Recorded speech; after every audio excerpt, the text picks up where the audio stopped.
This is Seth Winterhalter, and you are listening to our crossover week edition of both the Halting Winter podcast and the Spartan Body and Mind podcast. This week, I'm dealing with two topics that I think are applicable to both fields, to both audiences. If you're part of the Halting Winter podcast, you are probably an executive, an entrepreneur, a leader in the business space. You are part of an organization that you want to see healthy and thrive and function. And that's what Halting Winter does. It helps leaders and organizations operate at peak performance. If you're a part of the Spartan Body and Mind podcast audience, you are interested in fitness, in being healthy in your body, in your mind, and really that's what we're doing this week. We're looking at two topics, two issues that really can derail us, both from having a healthy life personally, physically, and also striving and thriving in business. And what is that? Well, we talked earlier this week about the crisis of comfort, how false comforts derail us from actually living out and experiencing the real hopes and dreams we have, the real comforts, experiencing the real comforts of life. Today, we're looking at comparison. We're looking at the chaos of comparison. So let's just dive right in. What is the chaos of comparison? Well, first, let's just ask ourselves, if you boil your hopes, your aspirations, your dreams, your desires, if you boiled those down, I think most of those come to one real sharp, clear, pinnacle, bedrock foundation. And what is that? It's we all want to feel worth and value. We all want to truly be satisfied in our unique identity. Which is why the famous quote, "The comparison is the thief of joy." Today we're looking at the chaos of comparison and how we are so tempted to find worth and value by creating comparison, by comparing ourselves to everyone and everything around us, and why this leads to a chaotic life. See, comparison steals our joy when we compare our physical realities to others. Instead of me being happy for the person who loses weight, I become jealous, and I think that they must know some secrets. They must have used steroids. They must have some secret ingredient that they're salting their food with, because that can't happen through natural ways. It can't happen through hard work, dedication, and devotion, because if it was, I have none of those things. So instead, I'll just be upset, bitter, and jealous. All of a sudden, we start looking around and becoming envious of people in their bodies, people in their beauty, people in their possessions, people in their strengths and their skills. You see this in the corporate office. Why is that person getting ahead? Whether their position, their role, their responsibilities, the network and friendships that come with that. Comparison is all around us. And comparison steals our joy, not only when we compare physical realities, but how about emotional realities? We start to draw from those physical things like, oh, well, they must be loved. Well, they're so appreciated. They must be so happy. Look, they're in that beautiful marriage, that beautiful relationship, so they must enjoy life. Oh, they're with a beautiful person. They're a beautiful person. So they're so lucky. They must enjoy real sleep, not like my ugly self getting that ugly sleep. Isn't it interesting how we just make these mental assumptions? We have no idea. This is why it's so easy. Like, we look at Hollywood stars and they're just like, oh, their lives are so good.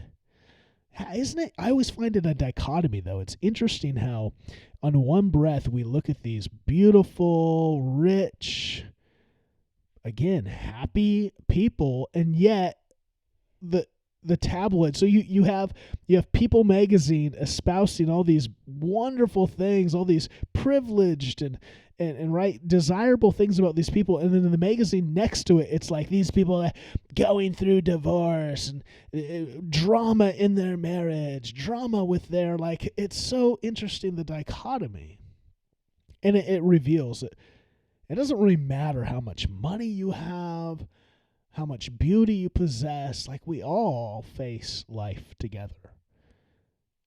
Which is why comparison is so foolish, because oftentimes I'm comparing not even reality.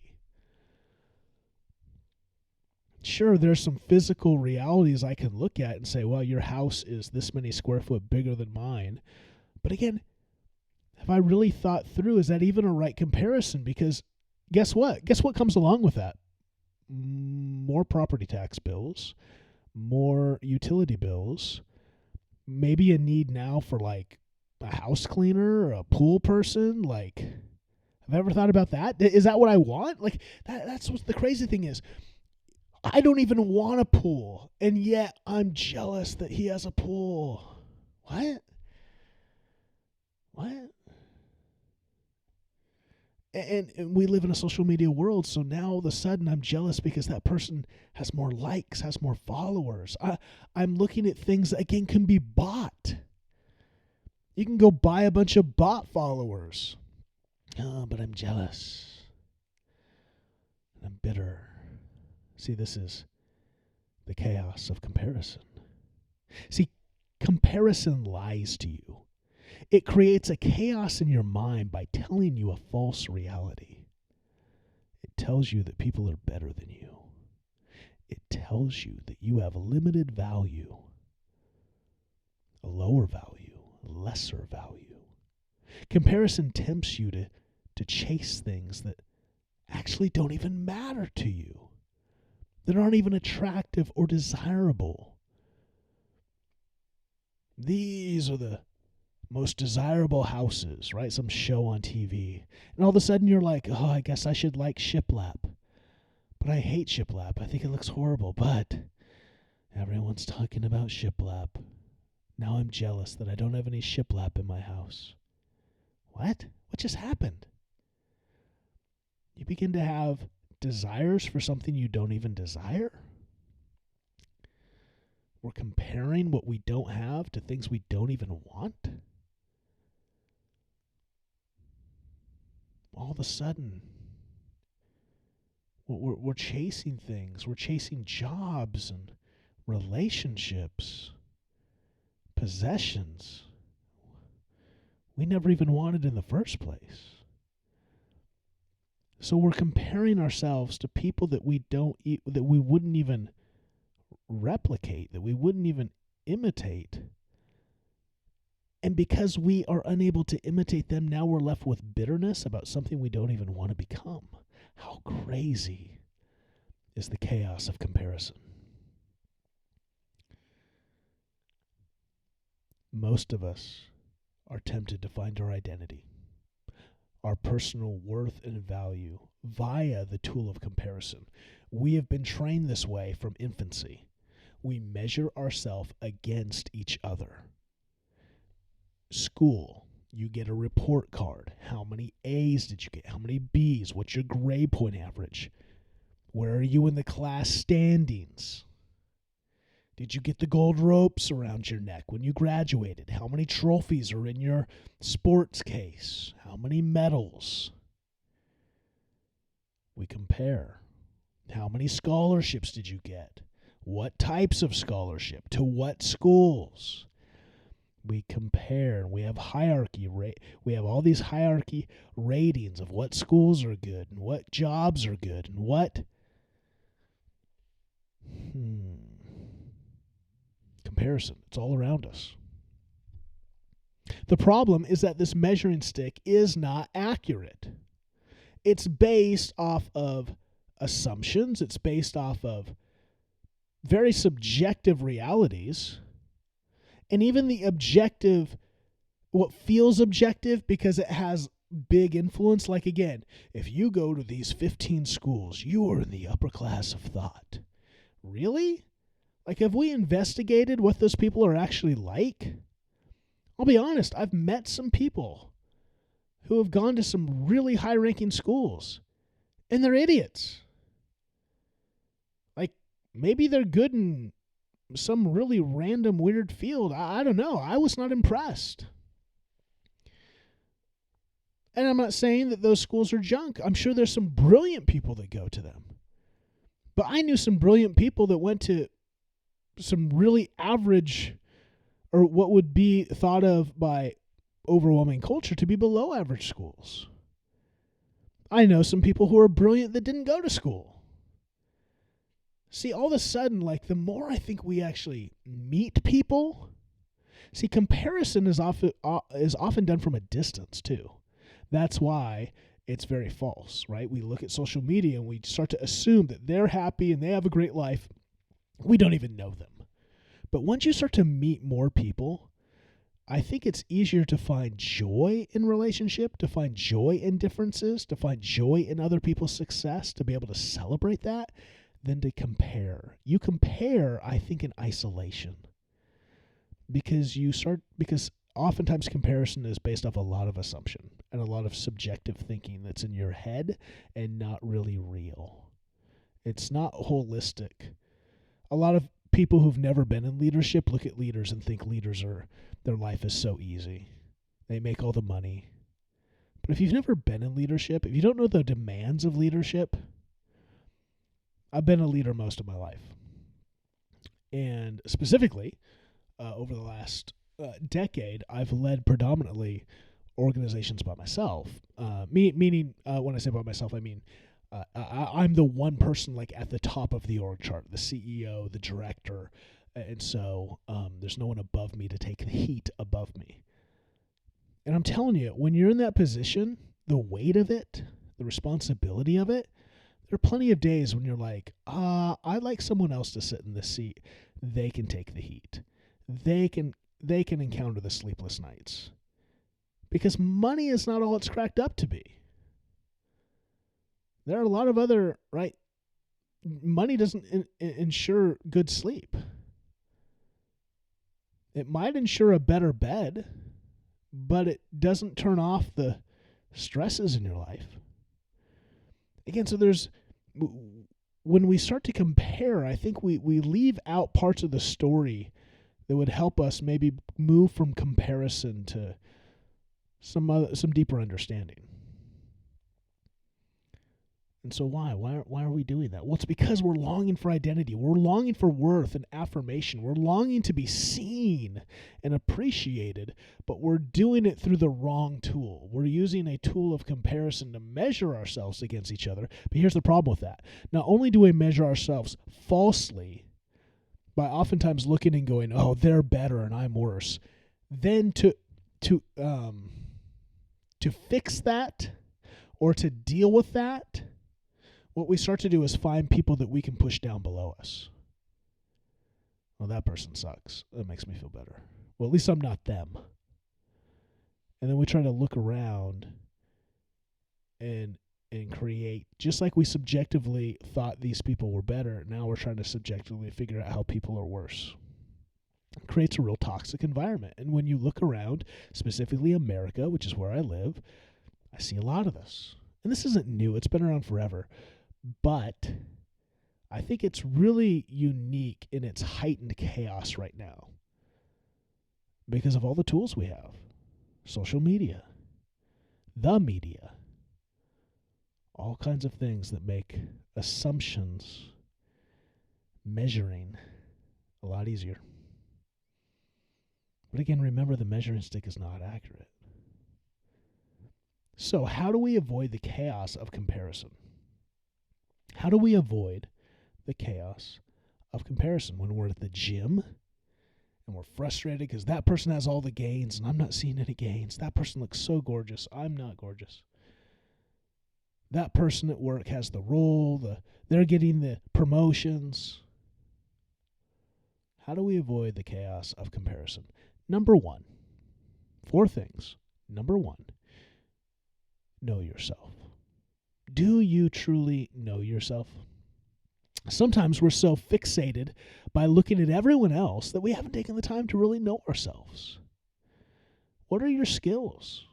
What are your strengths? What are your passions? What are your desires?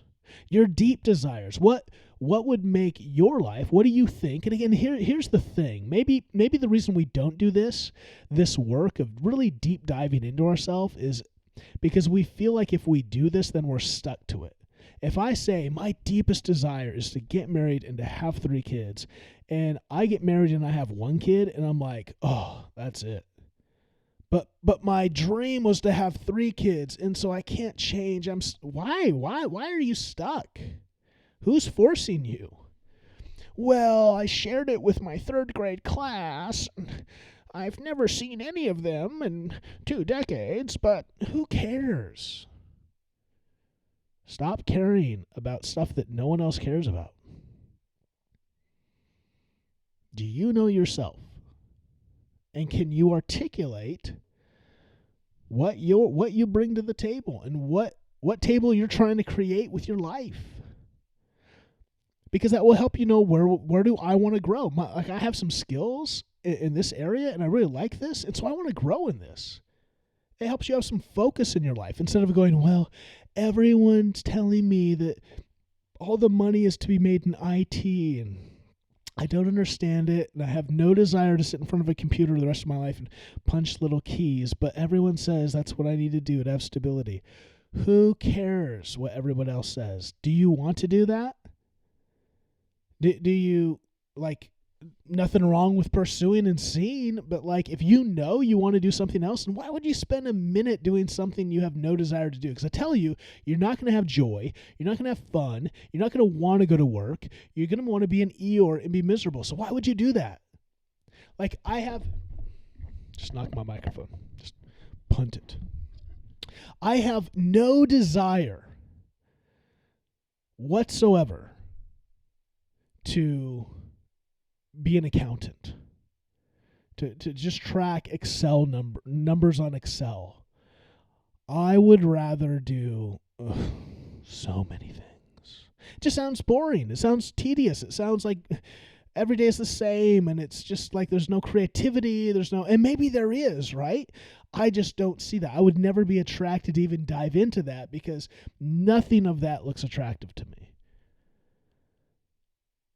So I'm not going to do it. I'm going to look at my skills and my strengths and my passions and my desires. I'm going to try to walk. Do you know yourself? The more you know yourself, the more you're able to go, well, this is me. And why would I compare myself to someone who, yes, I am the worst accountant ever.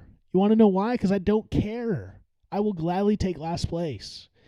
It is not important because I'm not going to find my identity through it. I have no value or worth there. I don't want value or worth there. You can only be comfortable though when you're honest, when you actually tell yourself, I am going to be honest about who I am and who I want to be. I'm going to tune out the noise of the rest. Doesn't matter what society says. Doesn't matter if society says that doesn't have value, or we're not going to appreciate you. We're not going to appreciate those people. Who cares? Who cares? You're not Tinkerbell. You're not surviving because the world is clapping at appreciation for you. You need to be appreciated by the people who actually love you, who you actually support with your work. So do you know yourself? That's number one. I think you have to be honest. You have to know yourself and where you're going so that then you can tune out the noise. Number two, what would your dream life look like? So it's not, you need to know who you are, and then you need to know where you're going. Because then again, you can tune out, as you walk the life, you can tune out the distraction of people saying, well, come get this. I didn't buy my first house until age 40. You want to know why? Because I didn't listen to the noise. Oh, everyone needs to buy a house. It's the best investment. It's your biggest asset. No, it's not. It's not an asset. It's not an investment asset because you live in it. It'd be an investment asset if someone was paying you rent and you were making money off of it. But it's not. It's a liability. And as we've seen through multiple housing market crashes, it could lead to some disastrous consequences. So be careful about the choices you make, about who's telling you to do what. Well, this is the American dream. No, that's your dream. That's your marketing statement. That's not my dream. I know where I'm going. I want to go here. And again, that doesn't mean you have to say, I'm going here and then stick with it for the rest of your life. But know where you're going. Have a plan so that you can actually take steps to get somewhere. Like, what does that life look like? What kind of job do you want? What kind of career space? What do your relationships look like? And why? What are you doing because other people are putting pressures on you? Because that'll be just ripe for comparison. To go, well, everyone thinks I should do this, and now I'm looking at all these people that do this, and I suck. Well, of course, because you don't want to be doing it. So why are you doing it? Avoid the chaos of comparison by knowing yourself, by knowing where your life is going. Have a dream, have some hopes, so you can start to walk in a particular direction and tune out the noise of comparison. Number 3, what expectations, what obligations are you feeling that are pressing into your life? Once you kind of know yourself, once you know where you're going, then be aware specifically of people who have influence in your life, maybe parents, family members, close friends, mentors, influences. Be aware of where you might feel expectation and obligation. Because here's the truth. People's words have power, but people may say things that you interpret in a different way. Someone may say, I was told in a young age, Seth, you are going to be an incredible voice for the Lord. You are going to be, you're going to be the next Billy Graham. And as a 15, 16-year-old, that had tremendous weight on me. And that person was just trying to be encouraging. Those people were just trying to be, right, they saw some gift, they saw some ability, but they didn't really mean that. They're just speaking, they're trying to, right? And so, but I took that and I felt an incredible pressure. I felt a pressure then that led me to make even a choice for my school, that led me to really wrestle with what I really wanted to do with my life, and now this like spiritual calling. And I got tied up with all this spiritual language and spiritual pressure. And guess what? When I actually talked to those people, they weren't like, oh, you're not the next Billy Graham yet? What happened? Like they didn't even care. To some of them, I was blip on a radar. They didn't even remember me.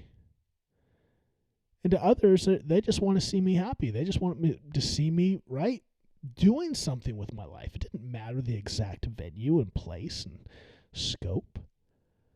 So sometimes the expectations and obligations that we're feeling, now some of those are real. Some people feel real pressure from parents or people, close people in their life, and I get that. And you got to work through that, because I think that is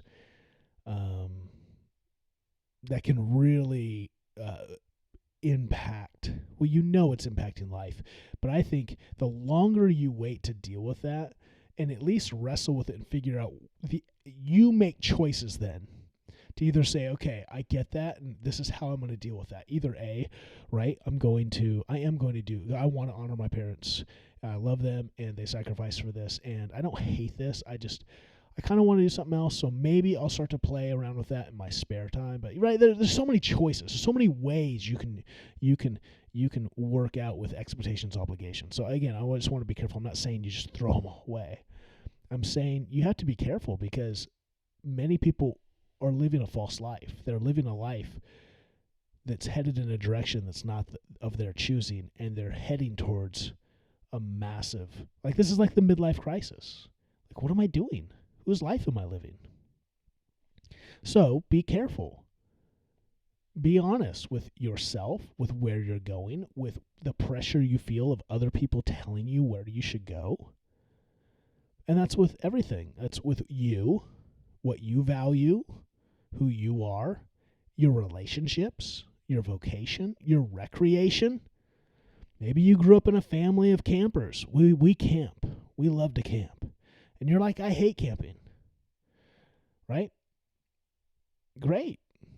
So, are you never going to go camping? I don't know. It's your choice.